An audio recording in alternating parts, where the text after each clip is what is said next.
Now at 6, this is Fox 61, Connecticut's news station.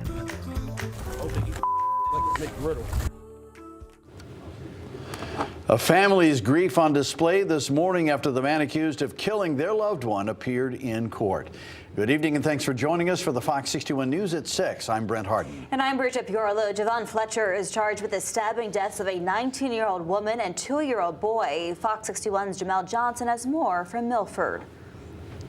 It's been a grueling last few days for two families who now have to plan funerals for a mother and son whose lives were taken too soon. But even during this tragic time, they came out in droves to attend the first court date for the victim's suspected killer. You have the right to have a lawyer. The rows of the courtroom were filled end to end during the arraignment hearing for 26-year-old Javon Fletcher. He appeared in court via a remote feed. Your Honor, Mr. Fletcher is 26 years old. He's been in Connecticut for the past 12 years. He does have family in the state.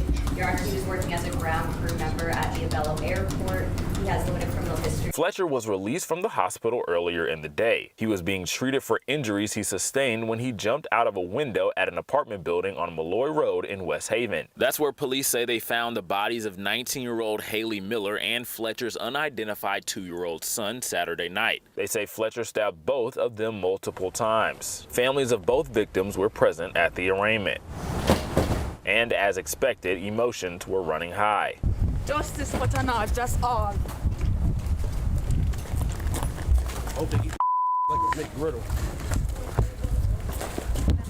How sweet Haley is. Thank you. After the tragedy, Miller's family set up a GoFundMe page to cover her funeral expenses and provide support for the toddler son she leaves behind. Fletcher's bond is set at $3 million. He is due back in court in March. Now, I reached out to West Haven police to see if they can tell us any more details about the case, but they did not respond. But for now, in Milford, Jamel Johnson, Fox 61. All right, Jamel, thank you. We continue to follow breaking news on the roads. Route 72 West in New Britain is closed entirely right now between exits 2 and 3 for a multi-vehicle crash. Just behind the overpass, emergency vehicles are on scene. State Police tell Fox 61 someone involved in the crash was thrown from their vehicle. That's all they're saying about injuries at this point.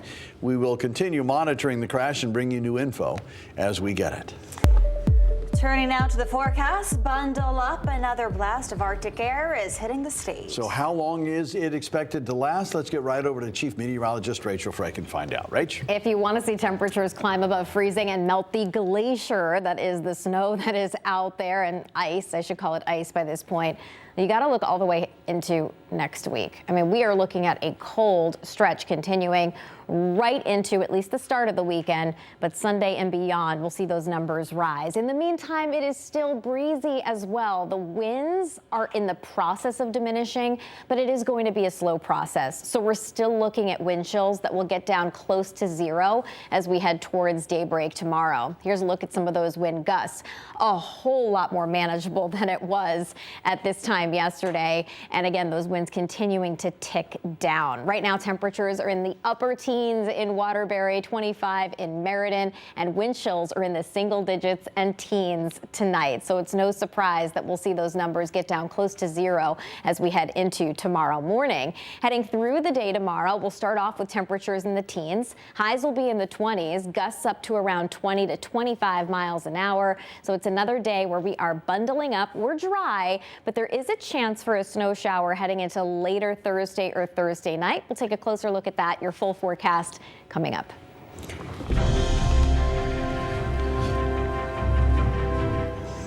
A busy day at the Capitol here in the state as lawmakers heard hundreds of public comments about a measure to expand eviction protections to all renters in Connecticut. Fox 61's Emma Wolfhorst was at the hearing and talked with those who testified. There were a lot of emotions from those in support of this bill as lawmakers went back and forth with those testifying for hours about a bill to prevent no-fault evictions. Second-class treatment, third-class conditions for first-class prices. Sherry Potter lived in her Woodstock apartment for 10 years when her landlord sold it and the new owners tried to move tenants out. They sent half of us non-renewal notices. She was protected under the state's current just cause eviction law, but many in Connecticut aren't so lucky. We're sick and tired of watching out-of-state corporate landlords evict whole neighborhoods, whole communities, so they can raise the rent for maximum profit. That's why renters and housing advocates are lobbying for a bill to protect tenants from being pushed out of their apartments. Right now, only those 62 and older and people with a long-term disability are protected from no-fault evictions. Anybody renting, no matter their age and no matter their disability status, if they're living in an apartment complex with 5 or more units, their landlord will not be able to ask them to leave at the end of their lease for no cause. Some local landlords have voiced their concerns with the bill. Cause evictions are difficult to prove. I cannot bring smoke into a courtroom. I cannot bring noise into a courtroom. And other residents are afraid to testify against their neighbors. Tagliatella owns and manages more than 1,200 apartment homes in the greater New Haven area. She says no-cause evictions are an important last resort tool for landlords. When one resident's quality of life is harmed by another resident who violates the lease, no housing provider should be left powerless to help. Now, this same legislation was proposed last year. It had a lengthy public hearing back in that session as well, but it never made it across the finish line. Those I spoke with, those advocates, tell me this year they're cautiously optimistic. Reporting at the state capitol, Emma Wolforst, Fox 61. Hey, Emma, thank you. We have breaking news in the wake of the deadly mid-air collision near Reagan Airport in Arlington, Virginia. The family of a Connecticut man killed in that collision is taking legal action against the FAA and the U.S. Army. Now, the family of Casey Crafton filed pre-case claims following last month's collision between an Army Black Hawk helicopter and an American Airlines plane. Crafton, who was a native of Salem, Connecticut, was one of the 64 people on board that American Airlines flight coming from Wichita, Kansas to Reagan Airport. The pre-case claims were filed on behalf of Crafton's widow and 3 sons. The firm handling these claims is based in Chicago. The Clifford Law Offices says these $250 million claims are directed at multiple governmental agencies that might share responsibility. According to the law firm, the government has 6 months to act on these claims. And tonight, the wreckage of a Delta Airlines plane upside down on the tarmac is still there tonight. Investigators say it will be a long investigation looking into how this plane crash landed. 21 people were injured at a Pearson International in Toronto. We're being told all but 2 passengers have been released from the hospital. The plane is missing the wings right now and the tail. It also caught on fire. Officials say the crash could have been much worse, and the flight actually saved lives due to the staff on board. The crew of Delta Flight 4819 heroically led passengers to safety, evacuating a jet that had overturned on the runway on landing that was amidst smoke and fire. I thank each and every one of these heroes. The crash is still under investigation. We still don't know what caused it. Officials say conditions were clear on Monday after strong storms hit Toronto over the weekend. And this crash was the 4th major aviation accident in North America in the past 3 weeks. While no one died in this latest incident, the trouble in the skies has some people worried about flying. Fox 61's Kaylee Collins spent the day with travelers at Bradley International Airport here in Connecticut to talk about plane safety.